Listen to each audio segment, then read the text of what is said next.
Comedians సినిమాల్లో హాస్యాన్ని అందిస్తారు కదా, మరి నిజ జీవితంలో కొందరు అందిస్తారు, ఇంకొందరు ఎవరైనా అందిస్తారేమో అని ఎదురు చూస్తుంటారు.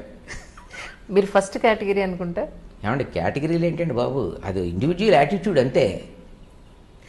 దీనికి కేటగిరీలు క్లాసిఫికేషన్లు అంటే మీరు మాట్లాడే తెలుగు చూసి తెలుగు చూసా, ఇది వాసన చూసి అన్నట్టు తెలుగు చూసి ఏంటండి బాబు, వాసన పీల్చి తెలుగు విని, అది కదా. మరి అందుకే సార్ మిమ్మల్ని చాలా మంది చూసి తెలుగు మాస్టర్ ఏమో అని భ్రమపడుతూ ఉంటారు. యాక్చువల్లీ అంటే భ్రమపడుతుంటే మనం బాధపడటం ఎందుకు, వాళ్ళు భయపడితేనే మనం బాధపడాలి. సార్ మీరు రచయితగా, కాలమిస్ట్గా చాలా వ్యాసాలు రాశారు, బోల్డ్ని కవితలు, రచనలు కూడా రాశారు. కానీ మరి మంచి సినిమా కథ కూడా రాయొచ్చు కదా. రాశా, కానీ కథలని ఎవరు కన్ఫర్మ్ చేయలేదు. ఫ్రెండ్స్ ప్రోత్సాహంతో ప్రోద్బలంతో మానేశాను. మరి వాళ్ళ సపోర్ట్ లేకపోయిందంటే నేను మానగలిగేవాడిని కాదు. అంటే ఏదైనా ప్రయోగాత్మకంగా ఏదైనా కథలు రాయొచ్చు కదా అని నా ఉద్దేశం. రాయొచ్చండి, మీకు ముందే చెప్పాను కదా, ఫ్రెండ్స్ ప్రోద్బలంతో మానేశానని. నేను ప్రయోగాత్మకం దాకా వెళ్తే వాళ్ళు బల ప్రయోగం దాకా వెళ్తారేమో అని భయం వేసి మానేశాను. కథలు వదులుకోవచ్చు కానీ ఫ్రెండ్స్ని వదులుకోలేం కదండి. మీ మాటల్లో హ్యూమరిస్ట్ లాగే మీ రైటింగ్లో కవి కనపడుతూ ఉంటాడు, అప్పుడప్పుడు తొంగి చూస్తూ ఉంటాడు. తొంగి చూడటానికి వంగి చూడటానికి ఆడికి ఏం బ్యాక్ పెయిన్, స్పైన్ బెండింగ్ అవేం లేవండి. ఏదో బ్యాక్ పెయిన్ ఉన్నట్టు, బెండింగ్ స్పైన్ ఉన్నట్టు వంగి తొంగి ఎందుకు, స్ట్రైట్గానే చూస్తాడు. ఆడికేం భయం. అంటే ఖాళీగా ఉన్నప్పుడు రాస్తుంటారా? లేదండి, ఖాళీ చేసుకుని చూసుకుని కూడా రాస్తుంటాను.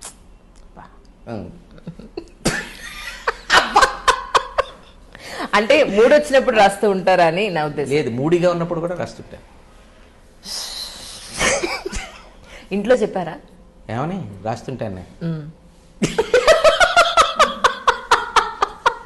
కాదండి బాబు, అంటే మీరు వినిపిస్తుంటారా అని. అంటే డేంజర్ అని తెలియని రోజుల్లో వినిపిస్తుండేవాడిని, తెలిసాక మానేశా. డేంజర్ ఏంటండి? డేంజర్ ఏంటని అంత హ్యాపీగా అడిగారేంటి? మా ప్రమాదములు మీకు ప్రమోదములుగా ఉన్నట్టున్నవి. నాకు హైకూలు అంటే చచ్చేంత ఇష్టం, అంటే చెప్తే చస్తామని తెలియనంత ఇష్టం. ఓసారి తెగించి చదివా ఇంట్లో. ఓకే. దుప్పటికి చచ్చే చలి అనుకుంటా, మొత్తం నన్ను కప్పేసుకుంది అన్నాను. అబ్బా, వాళ్ళకి బాగా కాలినట్టుంది. మీరబ్బా అన్నారు, వాళ్ళు అనలేదు, నన్ను అబ్బా అనిపించారు. కంచానికి చచ్చే ఆకలి అనుకుంటాను, మొత్తం అన్నం తినేసింది అని ఖాళీ కంచం పెట్టారు. మీరే చెప్పండి, కూడెట్టిన కవిత్వాన్ని ఇంకా మనం కంటిన్యూ చేయాలంటారా? మా ఫ్రెండ్ ఒకడు ఉండేవాడు, చాలా మంచి భలే వీటి మీద సెటైర్లు వేస్తుండేవాడు. ఇవాళ గొడుగు కట్టుకొచ్చాను, వర్షం రాదే, రైలు టైంకి వచ్చింది, నిన్నటిదేమో. ఇలాంటివి చూసి నేను చెప్పాను. ఓకే. పొట్ట వస్తే పోదు, జుట్టు పోతే రాదు. ఏంటి హైకూలా? ఇప్పుడు ఏది పడితే అది హైకూల్ పేరుతోటి రాసి చదివి వినిపించి టార్చర్ పెట్టామనుకోండి, ఇలాంటి సెటైర్లే పుట్టుకొస్తాయి. అసలు యాక్చువల్గా హైకు ఒక అద్భుతమైన కవిత్వ ప్రక్రియ అండి. అది జపనీస్ హైకూస్ చాలా బాగుంటాయి. అవేంటంటే ఇప్పుడు చెట్టు నరికి తీసుకెళ్తున్నారు ఎవరో నీడతో సహా, పాప నిద్రోయింది బొమ్మని జోకొడుతూ. ఇవే కాకుండా ఇంకా చాలా డెప్త్తో ఉండేవి. అంటే వాటిల్లో ఒక brevity, content, depth, force, poetic flavour, ఇవన్నీ దాంట్లో ఉండే లక్షణాలు అనమాట. అంత అద్భుతమైన హైకులో గొప్ప ప్రక్రియ ఇది. కానీ అంటే మీరు ఏమైనా రాసారా? మాకేమన్నా వినిపిస్తారా కొన్ని? ఫస్ట్ మీ గట్స్కి హ్యాట్స్ ఆఫ్.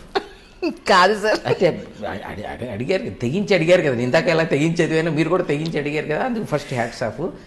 తప్పకుండా వినిపిస్తా, ఎందుకంటే వినేవాళ్ళ కొరత వల్ల ఇప్పటిదాకా వినిపించలేకపోయాను.